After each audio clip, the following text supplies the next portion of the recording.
Hey guys, you're welcome back to my channel. So this is the next part of the tutorial on how to cut and sew this off-shoulder bustier dress with gathers. So if you want to learn how to draft this, you can visit the video before this one, or you click on the link in my description box to take you to that video. If you are coming across my channel for the first time, my name is Ifeoluwa. Thank you very much for stopping by, and please do not forget to subscribe to my channel. Also give this video a thumbs up and feel free to leave your questions and your comments in the comment section. Thank you so much guys. Now let's get started on the sewing. So I used the pattern that I drafted in my previous video to cut out on fabric. So this is the back. I have my zip allowance here. So since I already have the allowance, I didn't bother to add anything. And then down here I added 0.5. At the side I added 1 inch. At the armhole I added 0.5, and up here on the neckline I added 0.5 also. So this is my center front and the side front. I have 1 inch here at the side, then 0.5 round, and then this is my center front. I cut it out on fold. So I decided to cut out 2. You're going to see the usefulness of the second one later. It is not compulsory, but for me I decided to cut out 2. Then I added 0.5 round. So for the lower part of the dress, I also used 1 inch for the seam allowance, and then you can see that it is open, it is not folded because it's asymmetric, and then I used ½ inch up and ½ inch down.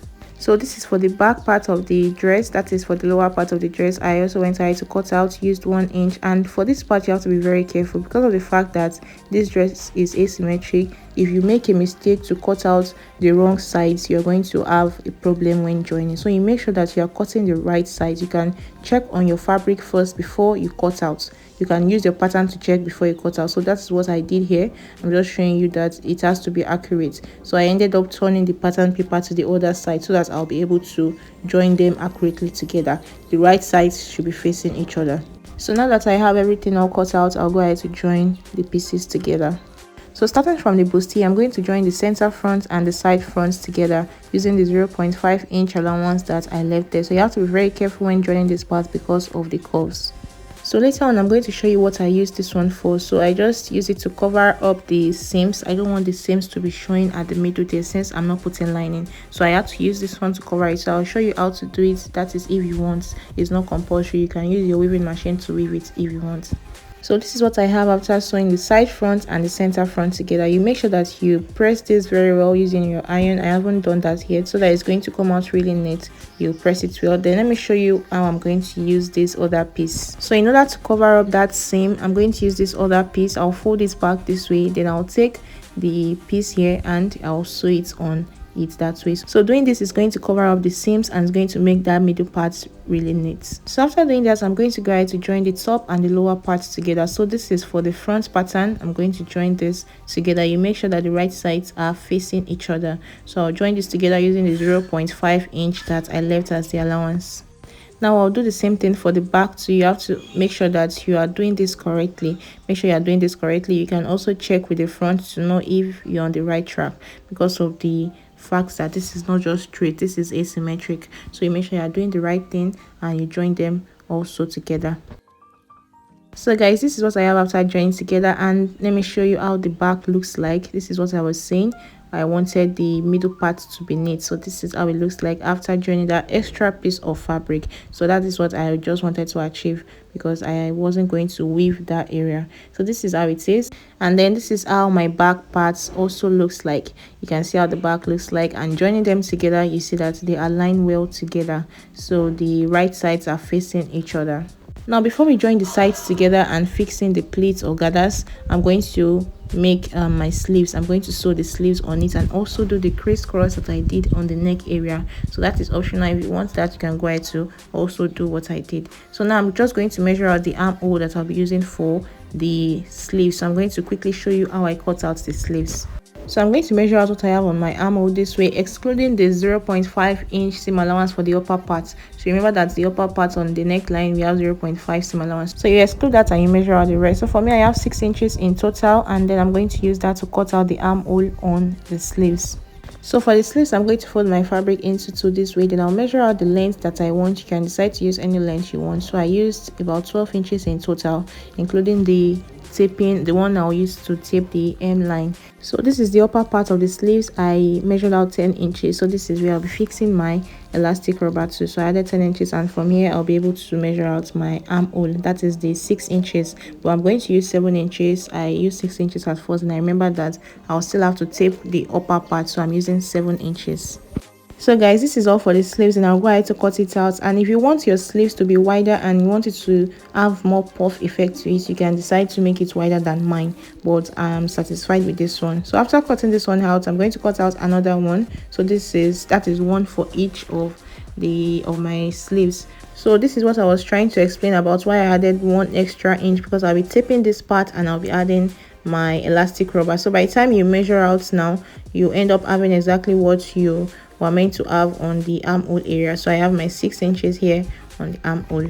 So I'm going to measure out the length that I need on my elastic rubber, then I'll take this to my machine to sew. So I already went ahead to cut out what I'll use for the crisscross. I used about 17 inches in total. So this entirely depends on your size. You can go ahead to measure it out on your body to know which is going to be accurate for you and which is going to be okay for you. So this 17 inches was very much okay, because I didn't want mine to be too tight on the neckline area.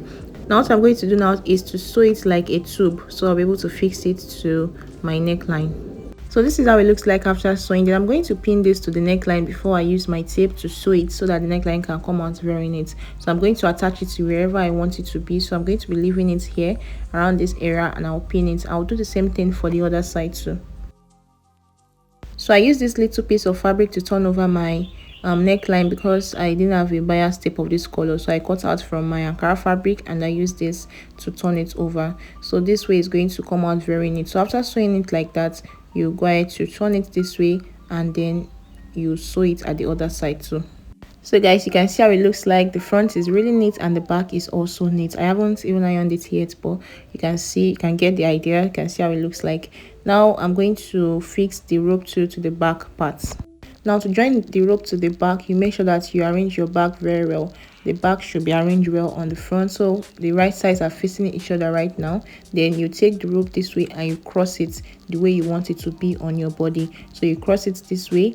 You know, normally sometimes the rope can be like this, so this one is just straight, but because you want it to be crossed, we are making a crisscross rope. You cross it like that, and then you go ahead to pin this on the fabric. So I'm going to measure out 2.5 inches away from the armhole area, because that is where I want my rope to be. So I'm going to pin that together, and then I'll do the same thing for the other side.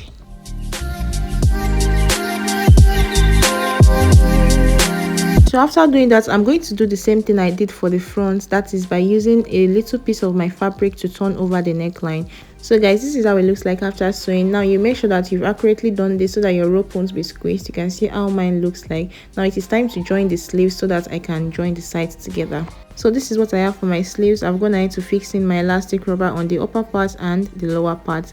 This is how it is. Now I'm going to join the sleeves to the fabric to the dress. So to join the sleeves to the dress, you make sure that the right sides are facing each other. So this is what I have. The right side of my dress, I'm starting from the back, and the right side of my sleeve, that is one part of the armhole, I'm going to sew that using 0.5. Then I'm going to take the other armhole like this, and I'll use it to join it to the dress, to the other part of the dress, that is the front. So I'll join them together this way and make sure that I'm sewing using the 0.5 that I left as the same allowance. So I'll go ahead to do exactly the same thing for the other side. The right side should be facing each other, and you make sure that you are joining only the armhole together.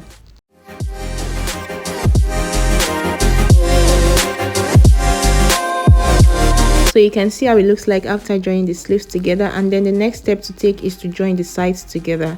So I'm going to use my pin to pin them down together so that the waist will align together and the sleeves will align together. Then I'll join the sides using the 1 inch same allowance that I left. So guys, the sides have been joined together, and the next thing I'm going to do is to fix in my pleats or gathers or whatever works for you. So I'm using little pleats on this dress. So I'm going to take my fabric that I already cut out before. I used about 4 yards for this pleats.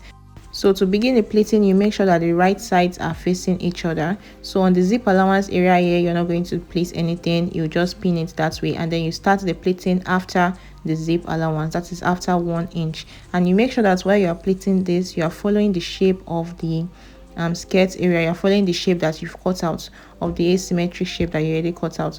So you make sure that you are following that shape so that it won't turn out straight. You're going to have that curve by the time you are done sewing. So guys, this is the result of my pleats. You can see how the dress looks like, and the last thing to do is just to fix in my zip. So I'm going to take this to my machine now and go ahead to fix in the zip.